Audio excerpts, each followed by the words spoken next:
तुम बच्चों को बाप शिक्षा देते हैं, अपन को शरीर से अलग आत्मा समझ करके बाप को याद करो और इस देह अभिमान को छोड़ दो। देह अभिमान में रह करके अगर बाप की बातें सुनेंगे तो ज्ञान बुद्धि में बैठेगा नहीं, क्योंकि मिट्टी का पात्र बन जाता है।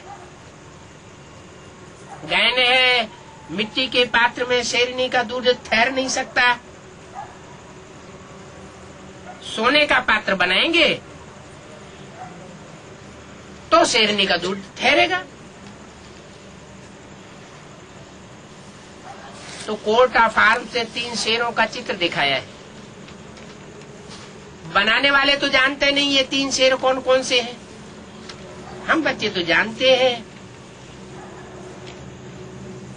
कि ये 3 शेर ब्रह्मा विष्णु शंकर ही हैं, जो इस संसार रूपी जंगल में ज्ञान की दहाड़ मारते हैं।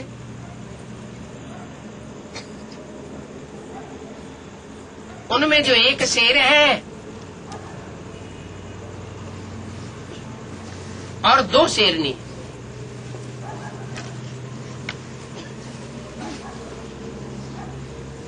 जिस ब्रह्मा के द्वारा ज्ञान सुनाते हैं,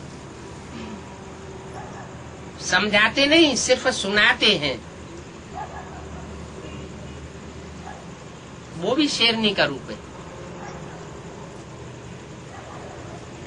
उसके द्वारा सुनाया हुआ ज्ञान जो देह अभिमानी सांडे बन करके सामने बैठते हैं, उनके पल्ले नहीं पड़ सकता। तो बोला ये देह अभिमान छोड़ दो और देह से अशरीरी होकर के माम एकम याद करो। मुझे एक को याद करेंगे तो अभिविचारी याद होने से मन बुद्धि रूपी आत्मा पावन बनेगी, और अनेकों को याद करेंगे तो जो मन बुद्धि रूपी आत्मा है वो पावन नहीं बन सकती और ही पतित होती जाएगी। मेरी अव्यभिचारी याद से तुम पावन बनेंगे और अनेकों की याद करने से तुम्हारी बुद्धि पतित बनती जाएगी।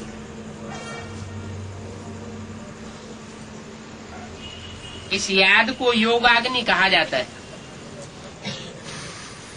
कौन सी याद से योगाग्नि प्रज्वलित करनी है?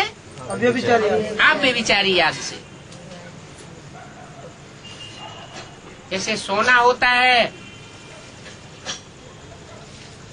तो सोने को जब गलाया जाता है तो धीमी आंच होती है, धीमी अग्नि होती है,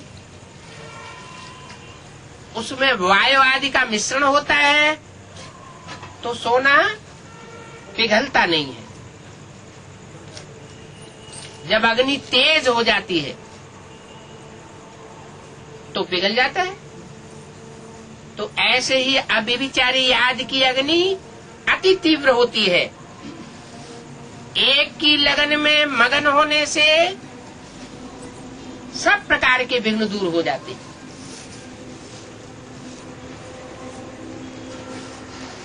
विघ्नहीन आत्मा अपने अनेक पापों को सेकंड में भस्म करती है।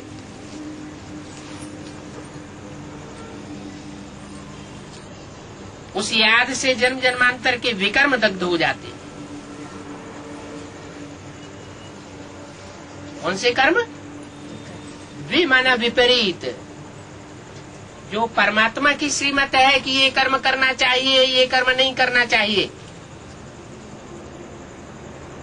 उस श्रीमत के विपरीत जो भी कर्म हमने 63 जन्म किए हैं, मनुष्य गुरुओं की मत पर, बंदरों की मत पर विकारी कर्म किए हैं, वो सब पाप कर्म भस्म हो जाते हैं।